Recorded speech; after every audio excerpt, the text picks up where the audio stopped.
नमी गोयम के आज दुनिया जुदाबाश नमी गोयम के आज दुनिया जुदाबाश बाहर करे के बाशिबा খোদাবার আমার মালিক বলেন নাই তোমার ব্যবসা বাণিজ্য বাদ দিয়া দুনিয়ার সমস্ত কামাই রোজগার বাদ দিয়া ফসলাদি জমির কাজ বাদ দিয়া তুমি জঙ্গলে যে আমার ইবাদত করো এইটা কিন্তু মালিক তোমাকে আমাকে হুকুম করে নাই বরং আমার মালিক বলেন ফাইদা কুদিয়াতিস সালাতু ফান্তাশিরু ফিল আরদ وابتغوا من فضل الله واذكروا الله كثيرا এখানে মালিক নামাজের কথা বলার পরে তোমরা যখন জুমার নামাজ আদায় করো আদায় করার পরে দেরি না কইরা জমিনের ভিতরে নামো কেন হালাল রিজিক কামাই করার উদ্দেশ্যে দেরি না কইরা হালাল রিজিক কামাই করার জন্য নাইমা যাও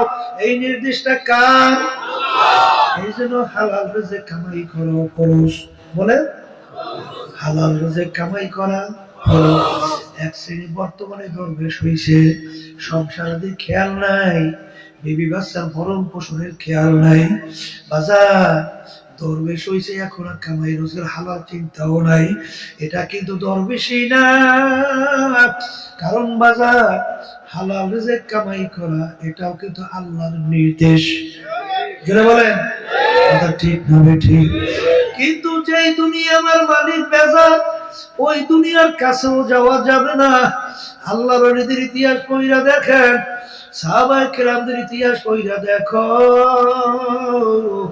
তাদের ঈমান তাদের বিশ্বাসটা কেমন মজবুত ছিল যেখানে হারামের কথা শুনছে সন্দেহের কাছেও তারা কোনোদিন যায় নাই বরং হারাম তো দূরের কথা দুনিয়া যদি পায়ের উপরেও ফেলাইয়া রাখা হয় আল্লাহর ফজলে তাদের ঈমান নষ্ট হয় না এইজন্য আল্লাহ রাসূল সাল্লাল্লাহু আলাইহি ওয়াসাল্লাম বলেন শেষ যুগের ভিতরে ঈমানদারদের ঈমানের উপরে মজবুত থাকে এত কষ্ট হবে জ্বলন্ত একটা আগুনের আংটা হাতের মুঠার ভিতরে রাখতে যত কষ্ট তার চেয়েও বেশি কষ্ট জ্বলন্ত আগুনের আংটা হাতে রেখে দেখছে যে কত কষ্ট তার চেয়েও কষ্ট কিন্তু বাজার আল্লাহর রাসূল সাল্লাল্লাহু আলাইহি ওয়াসাল্লাম বলেন কিয়ামত পর্যন্ত আমার একদল উম্মত থাকবে তারা হকের উপরে মজবুত থাকবে তাদেরকে যত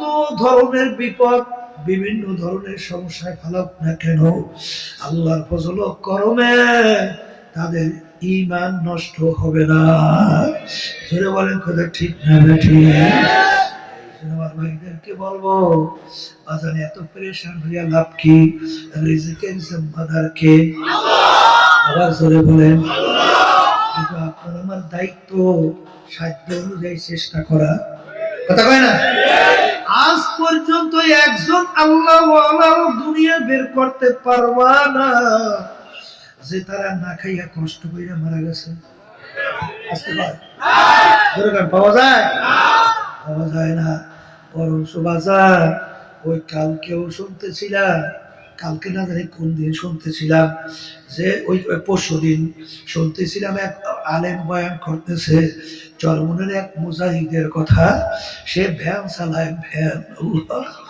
বাজান ভ্যান চালায় আর মাওলার জিকির করে আল্লাহ সে বলতেছে আল্লাহু আকবার তাকে দেখলি আমি সালাম দেই দেওয়ার পরে জিজ্ঞাসা করি ভাই কেমন আছেন এমন একটা হাসি দেয়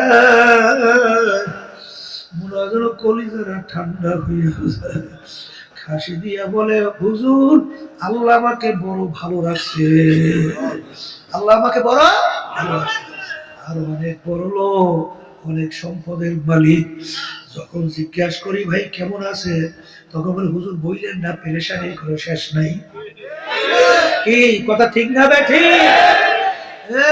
ওদের কলিজার ভিতরে শান্তি নেই কি না এই সম্পদের মূল্যটা কোনো মূল্য আছে 24 ঘন্টা খালি পেরেশান 24 ঘন্টা খালি পেরেশান এই সম্পদের কোনো মূল্য আছে কোনো মূল্য নাই এই জন্য আমার বাজারদেরকে বলবো পর্দা আলে মা বোনদেরকে বলবো রিজিকের মালিক কে এটা কি মুখ দিয়ে কইছে না অন্তরে বলছে? হ্যাঁ, ঈমান কাকে বলে? মুখে বলা, অন্তরে বিশ্বাস করা, কাজে প্রমাণ করে দেখানো। জোরে বলেন কথা ঠিক না বেঠিক? এ কবরের যাত্রীরা, খাই খাই করো, কিন্তু মনে রাখো, মনে রাখো বাজান, ভালো করে মনে রাখো, যারা পাকা মজবুত ইমানদার তাদের দুনিয়ার কোনো মূল্যই তাদের কাছে আল্লাহর ফজলের নাই। জোরে বলেন কথা ঠিক কিনা? এরকম নমুনা বাজান আল্লাহর ওলিদের ইতিহাস পড়লে পাওয়া যায়, যায় কি যায় না? সাহাবায়ে কেরামদের ইতিহাস পড়লে পাওয়া যায়, যায় কি যায় না? আমার আব্বা জান রাহমাতুল্লাহি আলাইহি আমরা বড় হওয়ার পরে যতটুকু দেখছি, বাজার দুনিয়াও যদি পায়ের উপরে ফালাইয়া রাখছে, কিন্তু আল্লাহর কুতুব যেই কাজে আমার মাওলা বেজার, ওই কাজের কাছেও তাকে নিতে পারে না। জোরে বলেন কথা ঠিক না বেঠিক? তাদের কেমন বিশ্বাস ছিল, তোমার আমার কেমন বিশ্বাস রে বাজার? ঈমানকে মজবুত করো, ঈমানকে নির্ভেজাল করো। কারণ বাজান ভালো কইরা বোঝো, দুনিয়া কিন্তু শান্তির জায়গা না। কেউ কোনোদিন শান্তি পায় নাই, কেউ কোনোদিন পাবে না। এমন একটা লোক বের করতে পারবা না যে বলবে আমি সব 100% সব দিক থেকে শান্তি আছে। দরকার আছে? কোনোদিন পারবে? কোনোদিন পারবে না। এই জন্য আমার ভাইদেরকে বলবো, পর্দালে মামুনদেরকে বলবো, ঈমানকে মজবুত করো। কিন্তু বাজার আফসোস, আজকে বাংলাদেশের মধ্যে উলামায়ে কেরাম এত চিল্লায়, আমরাও চিল্লাই যে বাজার আইন দেওয়ার মালিক আল্লাহ। বলে ক্ষমতার মালিক আল্লাহ, আইন দেওয়ার মালিক আল্লাহ। কিন্তু এক শ্রেণীর বাজানরা আজকে দুনিয়ামুখী বিজাতিদের কালচারে অভ্যস্ত হইয়া তারা আইন দেওয়ার মালিক আল্লাহকে আর মানতে চায় না। জোরে বলে নাউজুবিল্লাহ। কি কথা ঠিক বলছি না ভুল বলছি? হ্যাঁ, কথা ঠিক বলছি না ভুল বলছি? চরমনাইতে একদিন এক অন্য দল করুন না আমাকে এসে বলতেছে, হুজুর সব ব্যাপারে তো আমরা আল্লাহকেই মানি, কিন্তু হুজুর রাষ্ট্র চালানোর ব্যাপারে এই যে আমরা মানুষের একটা নিয়ম নীতি এই যে মানি, হুজুর এতে কোনো সমস্যা আছে? আমারে জিজ্ঞেস করে চলবো না ওই বিষয়ের বাজারে বসে। আমি বললাম, ও তাহলে তুমি যে কথাটা বলছো যে সব ব্যাপারে তুমি আল্লাহকে মানছো, কিন্তু রাষ্ট্র পরিচালনার ব্যাপারে আল্লাহকে মানো না, তাহলে সব ব্যাপারে আল্লাহ পারে, আল্লাহর ক্ষমতা আছে, আর রাষ্ট্র পরিচালনার ব্যাপারে আল্লাহ পারে না। নাউজুবিল্লাহ দিতে পারবো কি? এখানে আল্লাহ দুর্বল। নাউজুবিল্লাহ। ঈমান থাকবে? ঈমান থাকবে? হ্যাঁ, তাহলে তোমার নামাজ রোজা করে মূল্য আছে না? শান্তি চাও, পাবা কোথায় শান্তি? শান্তির কাজ না করলে শান্তি পাওয়া যায়? আর শান্তি তো আর মালিক কে? শান্তি তাহলে কোথায়? হেলে শেখ হাসিনা খাউন পাক করছে, খাইয়েও যাইতে পারে নাই। আছে বুঝছিল 1-2 ঘন্টা আগেও, বুঝছিল 1-2 ঘন্টা আগেও বলছে আমার মালিক যে বলছেন কুলিল্লাহু মালিকান, বল কি বলছেন? সকালে ধনী বিকালে ফকির। দেখছেন কেমনে আল্লাহ দেখায়? এই যে এরশাদ সাহেব কত পাওয়া, মনে আছে না? আমাদের বরিশাল কালিজিরা ব্রিজ বানাইয়ে উদ্বোধন করতে গেছে ওর প্রেসিডেন্ট, ক্ষমতা ওখানে ব্রিজ উদ্বোধন করে ঢাকায় এসে হেলিকপ্টার নামছে, আসতে হ্যান্ডকাপ। কি কথা কয় না? তাই কি বাদশাহী আছে? পাগলের দল, কিসের পিছনে গরম? কোন ক্ষমতার পিছনে? কিসের জন্য? আল্লাহ যদি কবুল করে মালিক ক্ষমতা এমনিতেই দিয়ে দেবে, ঠিক না? কালকে আমি সিলেটে বলছিলাম যে আমাদেরকে নিয়ে অনেক পেপার পত্রিকাও টিপকে দি মারে, মানে না?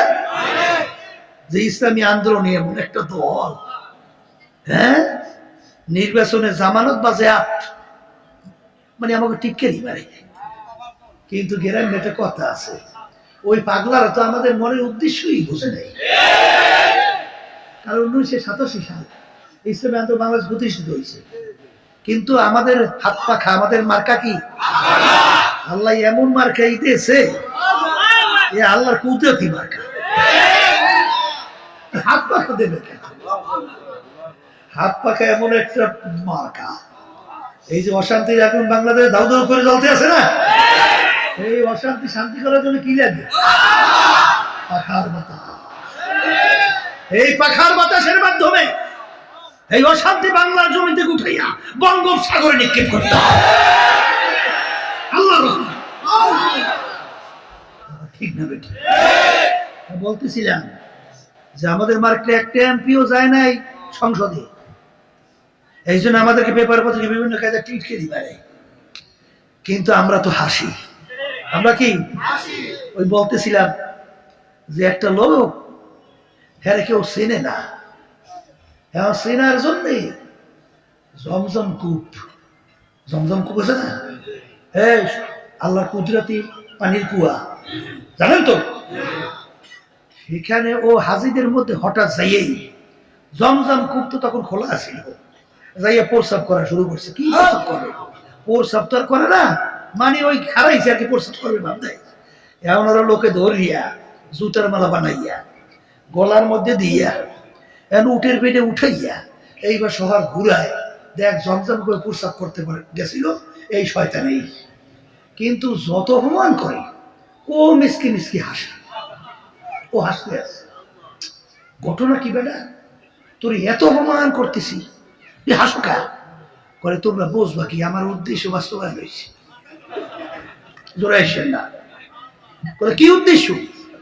বলে আমার উদ্দেশ্য ছিল আমাকে লোকজন একটু যেন চেনে।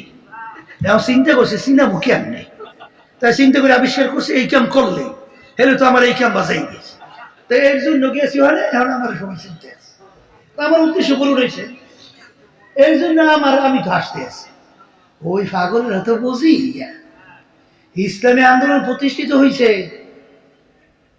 ওই দুই একটা এমপি মন্ত্রীর জন্য না, ইসলামী আন্দোলন প্রতিষ্ঠিত আল্লাহর রহমতে ইবাদতের জন্য। বারবার আমাদেরকে, মুসলমানদেরকে, আলেমদেরকে, ইসলামী দলকে ওরা বিভিন্ন সময় আমাদেরকে সিঁড়ি হিসেবে ব্যবহার করছে না? ওই সিঁড়ি দিয়ে ওরা উঠতে ক্ষমতার মসজিদে বইসা টুনটুনা টুনটুন করছে, ঠিক কিনা? আর বারবার আমাদেরকে গাছের পর গাছা বানাইছে। আমাদের কোনো অস্তিত্ব আছে? ছিল কোন? আর এই বাংলাদেশের মধ্যে ইসলাম এই যে একটা শক্তির একটা আদর্শ না, ৯৭-৯২ জন মুসলমান, তাই সেখানে তো বাস্তবায়ন হবে ইসলাম, এটি তো বাস্তবতা। কিন্তু সেখানে আমরা বারবার বারবার পরে আসা হবো, আর সিঁড়ি হিসেবে ব্যবহার হবে। ইসলামী আন্দোলন বাংলাদেশ চায় যে বাংলাদেশের ভিতরে ইসলাম নামক কাজটা মজবুত হোক। আল্লাহর রহমত আল্লাহ কবুল করছে। এখন বাতিল দিয়া ইসলামের বিরুদ্ধে কথা বলতে হলে এটা চিন্তা করিয়ে বলতে হয়। আল্লাহর রহমতে কথা ঠিক না ভাই? ঠিক। কারণ ব্যাপার হয়েছে, আপনারা বুঝবেন, আমি বুঝি, ডিজিএফআই, এনএসআই, গোয়েন্দা জগৎ সংস্থা আছে, আমার সঙ্গে যখন ঝামেলা দেখে তখন আলোচনা করে, হুজুর আপনারা যদি রাস্তায় নামে তাহলে দেশের অবস্থা হবে কি? কথা বুঝলেন না? তাহলে ওরা বুঝে রাস্তায় নামলে বিপদ আছে। কথা ঠিক না ভাই? আল্লাহর মধ্যে অন্তত ভয় তো পাইছে, কি পাইছে কি পায় নাই? এই জন্য আমার বাজানদেরকে বলবো, পর্দা হলে মা বোনরা শুনতেছেন, শোনেন, আসলে দুনিয়া কিন্তু শান্তির জায়গা না। এই ক্ষমতা কিসের নেয়া, এই সম্পদ কিসের? যাদের আল্লাহ দিনের বুঝদান করছে, হালাল উপায় চলেন, দেখবেন আল্লাহ দুনিয়াতেও সম্মানিত করবে, আখিরাতেও সম্মানিত করে আল্লাহ উঠাবে। পাগল কি খাইতে পারে, কি বা করতে পারে? এই যে আমাদের বরিশালের পাশেই জেলা, নাম বলা যাইবে না, বুঝলেন? মাইয়া নাই, ফোলা নাই, বউ নাই, কিন্তু ঘুষ নেওয়ার ব্যাপারে মোটেও কমতি নাই, বিশাল অঙ্কের ঘুষ দেওয়া লাগে। আমি জিজ্ঞেস করলাম ব্যাপার কি? মাইয়া নাই, বাচ্চা নাই, বউ নাই, টাকা খরচ করে কোথায়? টাকা তো কম নেয় না। বলে হুজুর বইলেন না, টাকা দিয়ে জাজিম বানায়। বাস্তব মেয়া, আসেন না, টাকা দিয়ে জাজিম বানায়। আর একটা রুম আছে বলে, সেই রুমের ভিতরে টাকা থাক থাক দিয়া, এবার রুম বলে টাকা দিয়ে ভরিয়ে রাখে। এবার ওটা ভালো করে তালা মারি আটকায়। আটকাবার পরে মাঝে মাঝে ওই চাবি দিয়ে তালা খুইলিয়া এইবার বলে একটু কল্লা মাথা ভিতরে ঢুকাইয়া এরকম একটু টাকা দেয় কি আবার বলে বের ওই তালা খেয়ে যায়। কি বুঝছে? পাগলের সুখ মনে মনে একটা কথা আছে না? এই জন্য আমার বাজানদেরকে বলবো, এই ধরনের পাগল কিন্তু একদল আছে, আছে না নাই? ওরে সর্বনাশ, এই পাগলের কোনো শেষ নাই। এই জন্য আমার বাজানদেরকে বলবো, পর্দা আলে মা বোনরা যারা শুনতেছে, দুনিয়া বা আখিরাত সম্পর্কে চিন্তা করেন, ইমানকে মজবুত করেন, নির্ভেজাল করেন, এরপর অল্প নেক আমল করবেন, বেহেশতে যাওয়ার জন্য যথেষ্ট। বলেন ঠিক না বেঠিক? এরপরে নেক আমল করা লাগবে। নেক আমল কোনটা? সাহাবায়ে কিরামদের আমল। বলেন, মুখ খুলে বলেন। এই নবীদের আমল, সিদ্দিকদের আমল, শুহাদায়ে কিরামদের আমল। আমল মানে কাজ। আমল মানে কি? এখন কোনটা নবীদের আমল, কোনটা সাহাবায়ে কিরামদের আমল, কোনটা নেককার পরহেজগারদের আমল, এইটা জানা লাগবে না? অনেকে তো জানেন না। এইটা জানার জন্য হক্কানি উলামায়ে কিরামদের সংস্পর্শে যাওয়া লাগবে। আসতে বলে ঠিক না ভাই? ঠিক। আপনি যাইবেন না, শিখবেন না, তাই কোনটা নেক আমল আপনি করবেন কিভাবে? কথা কয় না? আরে সরমনের এক মুজাহিদ মনে পড়তে আছে, নোয়াখালী জায়গাটা ফেনি না, যে নোয়াখালী সরমনের মুজাহিদ আমার কাছে এসে বলে, হুজুর কি জানি মানে সুদী ব্যাংক থেকে সুদ নেবে, সুদ। আমি প্রস্তাব শুনিয়া আমি চাইয়ে রয়েছি। আমি কই, আপনি সরমনের মুজাহিদ, এই সরমনে যাওয়ার পরে এইটা শিখছেন? সুদের 70টার মতো গুনাহ, তার ভিতরে ছোট গুনাহ হইল নাউজুবিল্লাহ, ঘৃণা জমাবার জন্য মায়ের সঙ্গে অপকর্মের চেয়েও নিকৃষ্ট গুনাহ হলো এই সুদের 70 গুনাহ। তাই তোমার কত টাকা লাগবে যে তুমি সুদের ভিতরে লিপ্ত হবা? কি ও কোনটা ন্যাক কোনটা গুনাহ এইটা বোঝে নাই। কথা বলেন। এই জন্য আমার আব্বা জান রহমাতুল্লাহ আলাইহি বলতেন, দাদা জানের কথা, চরমনের কোন মুজাহিদ মূর্খ থাকতে পারবে না। আরে যারা বিশ্বাস করে তারা এইভাবে আলেম হয়েছেও। আমাদের চরমনাইতে আমাদের স্যার ছিল, আমাকেও পড়াইছে, বিএসসি স্যার, বিএসসি। কথা বুঝলেন? আল্লাহ দিনের বুঝ কেমনে দেশে শুনেন। ওই সময় বিএসসিতে ফার্স্ট ক্লাস পাওয়া বাংলাদেশে বিরল ঘটনা। ওই সময় বিএসসিতে ফার্স্ট ক্লাস মানে এর সবচেয়ে বড় অফিসার সঙ্গে সঙ্গে। কথা বুঝলেন? কিন্তু সে দেখতে আছে যে বর্তমানে যে অফিসের যে কায়দা কানুন, এখানে আমার সঠিকভাবে চলার কোনো কায়দা নাই। সে করলো কি, চরমনাইতে যাইয়া সাধারণ একজন মাস্টার হয়েছে, বিএসসি ফার্স্ট ক্লাস, আমারও শিক্ষক, অঙ্ক পড়াইতো, বুঝলেন? কিন্তু চরমনাইতে তার নাম সবাই চেনত বিএসসি মুফতি। কথা কয় না? কি চেনত? বিএসসি মুফতি। বুঝেন নাই? অর্থাৎ যত জটিল জটিল বিভিন্ন মাসালা তার কাছে জিজ্ঞেস করার সঙ্গে সঙ্গে সঙ্গে সঙ্গে উত্তর। কি বুঝে?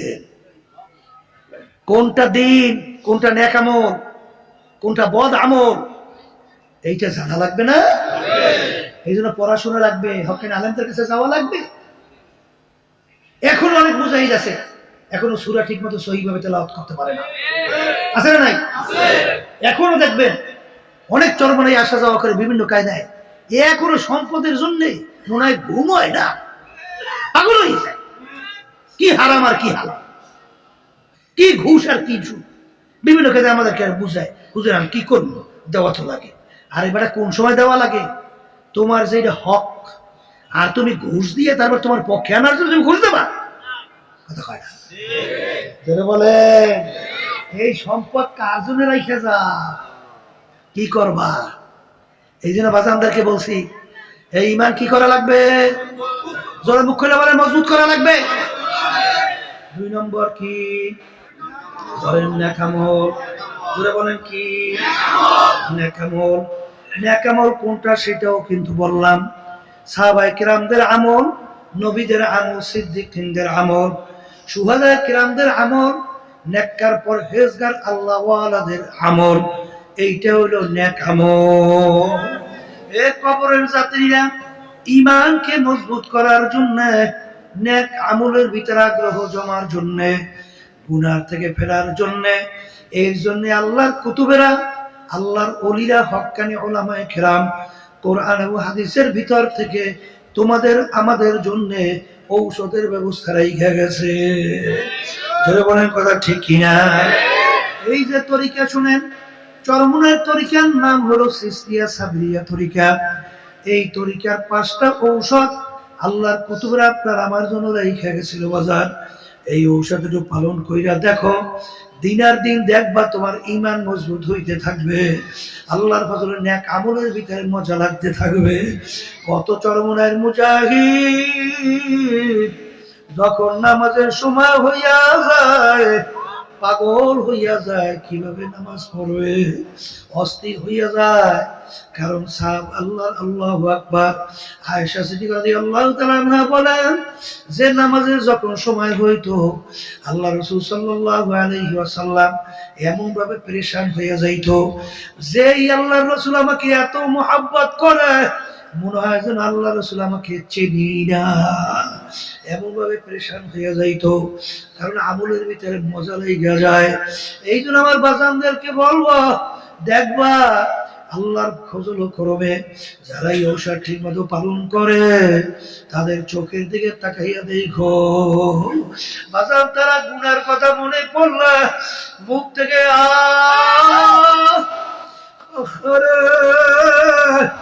আফসোসের শব্দ বের হয়, 2 চোখের পানি বাইয়া বাইয়া ঠক ঠক ঠক ঠক কইরা পড়ে। আর যেই মামলার তদবির নাই, ওই মামলারও কিন্তু খালাস নাই। এ দুনিয়াদার পাগল আমার বাবারা, এই ঔষধ যারা পরীক্ষা কইরা দেখছে, দেখবেন বাজান তারা চোখে পানিও ঠেকাইয়া রাখতে পারে না বাজান, তাদের চোখ থেকে বাইয়া বাইয়া পানি পড়ে। আর হাদিসের ভিতরে আসছে, যে আল্লাহর বান্দা বান্দি আমার মাওলার ভয়, জাহান্নামের ভয়, গুনার কথা মনে কইয়া 2 চোখের পানি ফালাইয়া মাওলার ভয় কাঁদবে। আল্লাহ আল্লাহ, হাদিসের ভিতরে আসছে 7 প্রকার লোককে আমার মালিক ডাইকে তারা আরশে ছায়া দান করবেন। এর ভিতরে 1 প্রকার যারা গোপনে নির্জনে মাওলার জিকির করতে করতে হাফাজাত আইনাহু, তাদের 2 চোখের থেকে পানি ছাইরা মাওলার দরবারে কাঁদবে। আর মালিকের দরবারে দিলটাকে ভাঙিয়া করুণ সুরে ডাক দেবে, এ আমার দয়ার মালিক, তুমি একটু আমার দিকে তাকাইয়া দেখো মালিক, শয়তানের ধোঁকা থেকে আমি বাঁচতে পারতেছি না, নফসের জিনজির থেকে বাঁচতে পারি না, আসলে চিন্তাও নাই, এই জন্য মালিকের দরবারে ডাকো নাই। কিন্তু আল্লামা সিস্তি রহমাতুল্লাহি আলাইহি বলেন, আল্লাহর কারিমা বেবাগ সাহেবার হালেমা কে আস্তা বাসিরা কামান্দে হওয়া, এ আমার দয়ার মালিক, আমি তো আমার নফসের জিনজিরের ভিতরে আবদ্ধ হয়ে গেছি, তুমি দয়া মায়া কইরা তুমি একটু জিনজির থেকে আমাকে পরিত্রাণ দান করো। এরপরে যাদের চিন্তা আছে তারা বলে, সেহেল সালে উমরে আজিজাত গুজাস মেজাজে তুয়া জাহালে তেমনি ঢাকা, এ আমার মালিক, বয়স তো 40-এর কোঠায় পইরা গেল, কিন্তু এখন পর্যন্ত ওই যে বাচ্চাদের চরিত্র এখন পর্যন্ত পরিবর্তন আসে নাই। যাদের চিন্তা আছে ওমর ফারুক রাদিয়াল্লাহু তাআলা আনহু অর্ধেক দুনিয়ার রাজত্ব করার পরেও তিনি বাজার রাস্তা দিয়ে হাঁটে, ভেজা কুটা নাড়া হাতের ভিতরে উঠাইয়া ধারে দুই চোখের পানি ছাইরা কাঁদে, আর মালিকের দিকে ফিরা ফিরা ডাক দিয়া দিয়া ওই ফেজাকে উদ্দেশ্য করিয়া বলে, হে ফেজা কুটা নাড়া, তুই আমার চেয়ে অনেক ভালো, তুই মাটির সঙ্গে মিলা যাবি, তোর কোনো হিসাব নাই, তোর কোনো জাহান্নাম নাই, তোর কোনো বেহেশত নাই, মালিকের সামনে দাঁড়াইয়া কোনো হিসাবের চিন্তাও নাই। ও নারাকুটা ফেজা, তুই আমার চেয়ে অনেক ভালো। বাজার তাদের ইমান কেমন ছিল, তোমার আমার ইমানের অবস্থা কেমন, মনকে বুঝাইয়া তারপর কবরে রওনা করো।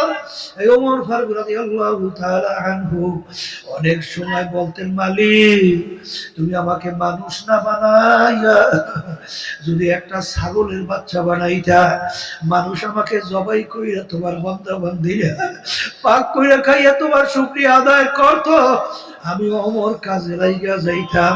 কিন্তু মালিক তুমি আমাকে বানাইছো মানুষ। এই যে আমার বাজানদেরকে বলবো, পর্দার মা বোনদেরকে বলবো, আমার আব্বা জান প্রায় বলতেন, দাদা জান প্রায় বলতেন, শুনছি যে মামলার তকবীর নাই তার কিন্তু খালাস নাই।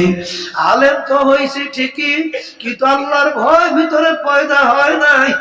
এ আল্লাহর বান্দারা, জানার নাম কিন্তু আলেম না বাজান, বিসমিল্লাহর তারকিব শাস্য করার নাম আলেম না বাজান। ইন্নামাল আমালু বিন্নিয়াতের হাদিসের ব্যাখ্যা বাজার তাকরীর মাসব্যাপী করার নাম আলেম না। আল্লাহ রাব্বুল আলামিন বলে, ইন্নামা ইয়াখশাল্লাহা মিন ইবাদিহিল উলামা, আলেম বলা তাকি যার ভিতরে আমার ভয় পয়দা হবে। আরে অনেক আলেমদের কথা শোনা যায়, দেখা যায়, আল্লাহ আপনি আমাকে আমাদের সবাইকে মাফ কইরা দেন, কিন্তু বাজান আলেম তো নাম লাগাইছে, কিন্তু দেখা যায় মুআমালাত মুআশারাতের ভিতরে বাজান 2 নম্বরই টাকা দিলেই বিভিন্ন কায়দায় খেয়ানত কইরা ফেলায়। আল্লাহ আপনি আমাকে আমাদের সবাইকে মাফ কইরা দেন। অনেক চরমুনার মুজাহিদ দায়িত্বশীল শোনা যায়, আল্লাহ মাফ কইরা দিয়েন বাজান। এরকম তো দুই একজন আল্লাহ তো অনেকই ভালো, সেখানে শোনা যায় সংগঠনের টাকা সবই মাদ্রাসার বিভিন্ন টাকা যাওয়ার পরে বিভিন্ন কায়দায় কৌশল কইরা খাইয়া ফেলে। নাউযুবিল্লাহ। এ তুই কেমন ইমানদার, তোর এই লেবাস পোশাক কি দরকার ছিল, ধোঁকাবাজি কিসের দরকার ছিল? তোর যদি দুনিয়ায় দরকার হয় তোরা পুরা দুনিয়াদার হইয়া যা, কারণ মালিক তো ওয়াদা করছে যে আমার কাছে দুনিয়া চাবে তাকে আমি দুনিয়া দিয়া দেব। মান কানা ইউরিদু হারসাদ দুনিয়া নুতিহি মিনহা, যদি কেউ আমার কাছে দুনিয়া চায় আমি তাকে দুনিয়া দিয়া দেব। কি কথা হয় না? ঠিক না ঠিক? তাহলে তুমি এই লেবাস সুরাত কেন ধরছো? তোমার যদি দুনিয়া প্রয়োজনীয় হয় তুমি পুরোপুরি দুনিয়াদার হইয়া যাও। ফেরাউনের দুনিয়া দরকার ছিল, মালিকের দরবারে বলছিল, মালিক আমি দুনিয়া চাই, তোমার কাছে আখিরাত চাই না। জিবরাইল আলাইহিস সালাম বলে, লেখা দাও। দিলাম লেখা। তখন বলতেছিল যে গোলাম মালিকের সঙ্গে ওয়াদা ভঙ্গ করে খেলাপ করে তার কি শাস্তি হওয়া উচিত? নীল দরিয়ায় চুবাইয়া মারা উচিত। এইটাও লেখা দাও। যখন নীল দরিয়া মালিক দুবাইয়াকে মারতেছিল তখন সবে মাত্র আল্লাহর কাছে, আল্লাহর উপরে মুসা হারুন আলাইহিস সালামের উপরে ঈমান আনবে। জিবরাইল আলাইহিস সালাম মুখ ঠাইসা ধরছে, খবরদার কাগজ দেখ, আর পারবি না। এই যে আমার বাজানদেরকে বলবো, পর্দা আলে মা বোনদেরকে বলবো, খবরদার আর ঈমানকে মজবুত করো, বাজান না আমল করো, দেখবো অল্প আমলই নাজাতের জন্য যথেষ্ট হয়ে যাবে। আর আমার বাজানদেরকে বলবো, অন্তরে শান্তি দেওয়ার মালিককে জোরে বলো। বাজান দিনের ভিতরে যে কি মজা, নামাজের মধ্যে যে কি মজা, জিকিরের মধ্যে যে কি মজা। বাজান নামাজ में क्या मजा है, সের ঝুঁকা করে দেখলো। আরে আরে বাজার নামাজের ভিতরে যে কি মজা, একটু মাওলার কুদরতি পায়ের উপরে সিজদা দিয়া দেখো যে কি মজার ভিতরে মাওলায় রাখছে। মাওলার জিকিরে যে কি মজা, একটু মাওলার জিকির কইরা দেখো, তখন দেখবে এর ভিতরে কি মজা। আসলে দুনিয়ার এই শান শওকত মাতুব্বারি সরদারি এর ভিতরে কোনো মজা কিন্তু মালিক রাখেন নাই। অন্তরের শান্তি কোনোদিন কেউ কোনোদিন পায় নাই, কেউ কোনোদিন পাবে না। এই জন্য আমার বাজারদেরকে বলবো, বাজার চলমনের তরিকে যদি আপনার ভালো না লাগে, যে কোনো এক সহি তরিকের সঙ্গে জড়াইয়া যাও, যে কোনো এক হক্কানি আলেমের সম্পর্কে চইলা যাও, তাদের সঙ্গে সংস্পর্শে রাখো, রাইখা তারপর আমার মালিকের হুকুম অনুযায়ী চলো, ঈমানকে মজবুত করো, আল্লাহর হাবিবের তরিকা অনুযায়ী চলো, নেক আমল করো, তারপর কবরে রওনা করো। কারণ বাজান রে, টাকার গরম, ক্ষমতার গরম, বংশের গরম, সম্মানের গরম কিন্তু অল্প কয়েক দিনের জন্য, যখন চিরতরে বন্ধ, সব কিন্তু বন্ধ। কারণ কবরে তাদের আযাব আরো বাইরে যাবে, তখন তার ওই অট্টালিকার কথা মনে পড়বে, ওদিকে আযাব আরো বাইরে যাবে। আফসোস,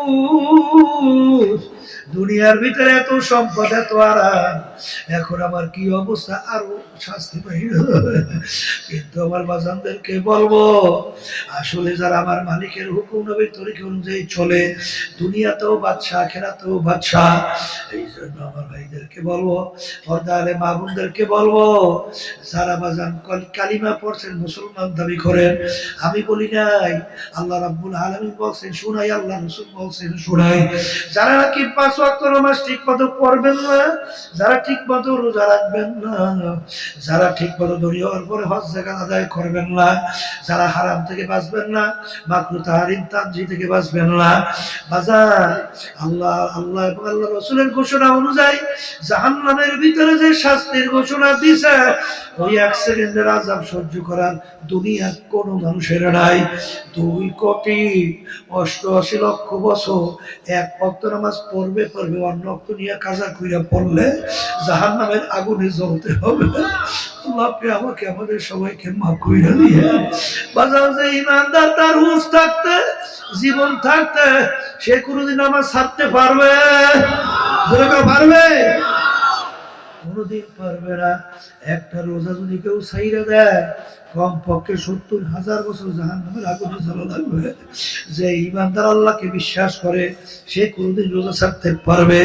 হারাম মালের দ্বারাই রক্ত এবং গোশত তৈরি হবে।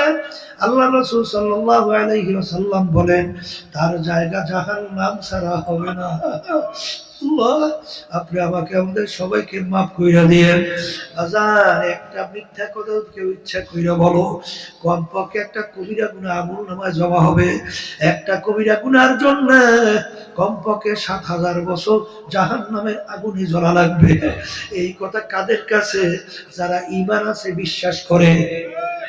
যারা বলে কথা ঠিক না বেঠিক? যারা কাফেরের দল, নাস্তিকের দল, বেঈমানের দল, ওদের কাছে আমাদের কোনো কথাও নাই, ওদের কোনো চিন্তাও নাই, চেষ্টাও নাই। এই জন্য আমার বাজারদেরকে বলো, যারা বিশ্বাস করছে তাদের মাইনে কবরে যাওয়া লাগবে। আর এই মানার জন্য বাজার অনেকে চেষ্টা করে, পারে না। না পারার কারণ হলো আল্লাহর হুকুম তো মানতে পারেন নাই। আল্লাহ বলেন, আকুমা সাদিকিন, তোমরা সাদিকিন বান্দাদের সঙ্গী হও। সঙ্গী না হইলে আপনি কেমনে পারবেন? এই জন্য আমি বলবো, বাজান দলাদলি বুঝি না, কবরে কোনো দলাদলি নাই।